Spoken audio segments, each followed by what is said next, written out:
In a world where Maitland McDonough, First Lady of Horror, speaks, and you have a front row seat. This is Maitland on movies, horror, double feature. So, Maitland, what'd you see this week?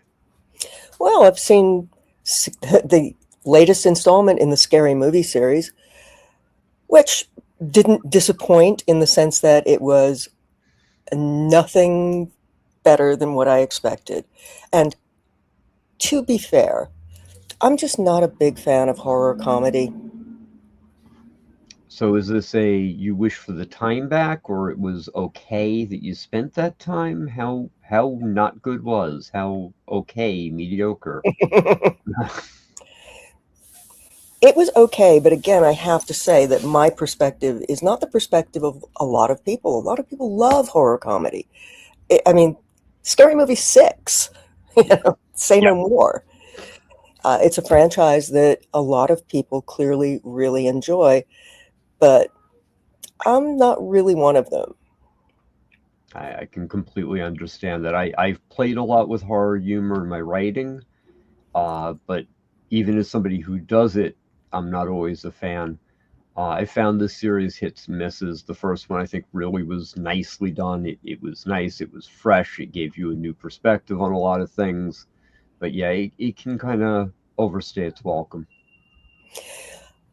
I think the problem with horror comedy now is that it's leaning into tropes that absolutely everybody knows. So poking fun at them really isn't clever. I mean, clearly, there are people who absolutely love the horror movie, the Scary Movie franchise. I mean, they love it. There would not be a Scary Movie 6 if those movies were not playing well at the box office. But the nudge, nudge, wink, wink kind of humor that drives these parodies is a really tough thing to pull off. It is. You need to really bring something sharp to it. And honestly, it's easy targets all the way. Yeah. I will make the point, I have not seen 6, but I've seen most of the others, that the acting quality is actually quite, I mean, they have talented people there. You're right, they're not giving them enough to do, but it's one of the reasons it endures is because it's fun to watch these people. You're absolutely right about that. They do get really good people to be in these movies, and you can see them up there doing a great job. And I look at them and I feel a little bad for them because I figure this probably isn't the thing that was on the top of your list of what you wanted to do when you decided that acting was going to be your career, but they're the thing that came into your life and you realize, hey, I got bills to pay. Yeah. I have mouths to feed. So, and these movies do incredibly well. So they're going to help me in a significant way.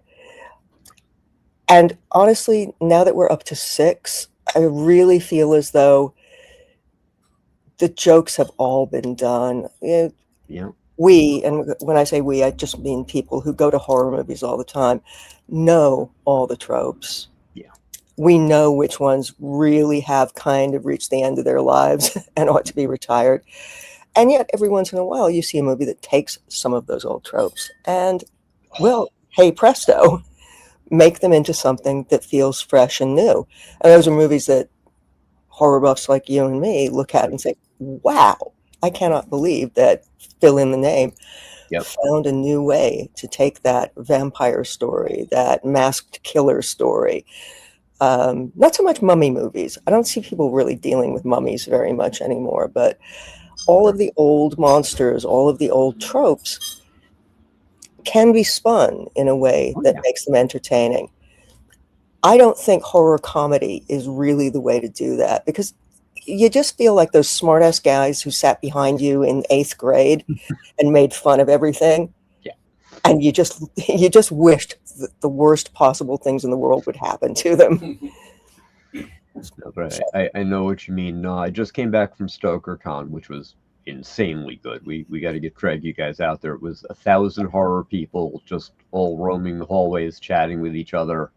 And it was funny because every now and then other groups would walk by, like there was a country music festival going on, and all these people walking by, sitting in the elevator with these two women. They're giving me this look, and I'm like, am I going to have to explain myself on the news for this one? And then one of them finally opens their mouth. They're like, you're one of the horror people. What are you guys doing here? This is so cool. She wasn't afraid. She was getting her nerve up to speak. It was just a wonderful little moment. But it's always great to get a nice surprise, right? But last year, to exactly your point about tropes, they do a thing called Final Frame. Jonathan Lees does this phenomenal job of getting short horror films from all over the world. And one of the ones last year had the worst trope in the world, the jump scare. It used it so effectively, it won both the audience and the jury award, because they found a way to make jump scare and literally nothing else in the film fresh. And for 4 or 5 minutes, they could do that.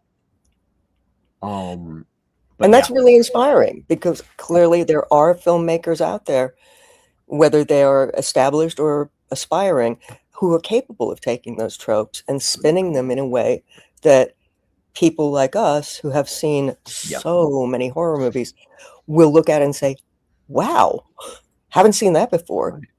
But I think haven't seen that before is one of the big things that people want when they go to the movies, whether it's a horror movie or a romantic movie or a war movie. You want to see something that you haven't seen so many times before.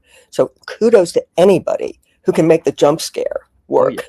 But to your point, this isn't a 10-minute movie. And that's part of it also. You know, if these were bite-sized, they might be able to carry it longer. This guy could do it because it was a short film. So I think we're giving this one a thumbs down. I'm giving it a thumbs down with the provision that if you like these movies, you like these movies. Yep. So you should absolutely go and see it, because it delivers exactly what all the others deliver. If this might be your first time thinking about, maybe I should see one of these scary movies because I'm not really familiar with them, yeah, maybe you don't need to do that. Very good. Thank you, everybody, for watching.